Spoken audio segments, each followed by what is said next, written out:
Welcome back. Well, it's the most decisive phase of Uttar Pradesh polling as the general elections that have now entered the last month with 13 seats that are casted today. The voting that is now taking place today.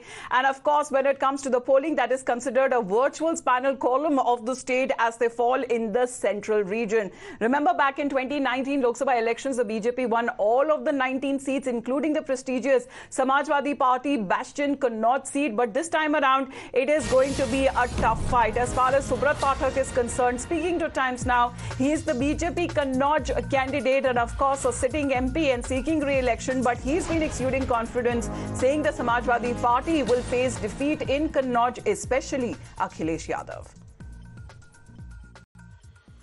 क्या लगता है कि 2019 की जो तस्वीर थी क्या इस बार दोहराएगी? कितना ज्यादा कॉन्फिडेंट हैं आप इस चुनाव को लेके? देखो, इस चुनाव को लेकर हम लोग पूरी तरीके से कॉन्फिडेंस इसलिए हैं कि 2019 में सपा बसपा का गठबंधन था और सपा बसपा के गठबंधन के बावजूद भी भारतीय जनता पार्टी को यहाँ विजय मिली थी। तो कुल मिलाकर इस बार तो एक तो ना तो सपा बसपा का गठबंधन है और बसपा जमीन पर मजबूत है और उसके गठबंधन ना होने के कारण से सपा वैसे ही बहुत कमजोर हो गई है।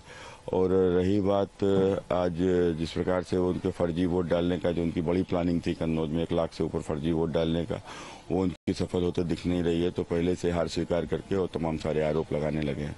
लगातार जो है आपने आरोपों की बात करी, लगातार समाजवादी पार्टी से ट्वीट आ रहे हैं, कहीं पे ईवीएम खराब बताई जा रही है, कहीं पे बताया जा रहा है कि मतदान जो कर्मी हैं वो उनको पोलिंग एजेंट्स नहीं जाने दिए जा रहे हैं।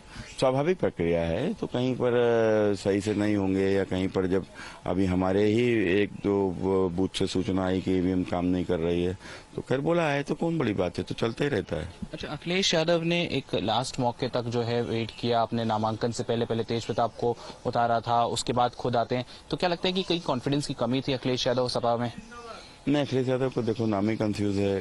जब भाई राहुल गांधी के साथ जिसके साथ रहोगे वैसे असर आएगा, संगत का असर कहा जाता है हम लोगों में। तो स्वाभाविक है राहुल गांधी के संग रह के अखिलेश भी कंफ्यूज हो गए हैं, तो अब ये दोनों मिलकर डबल कंफ्यूज हो गए हैं।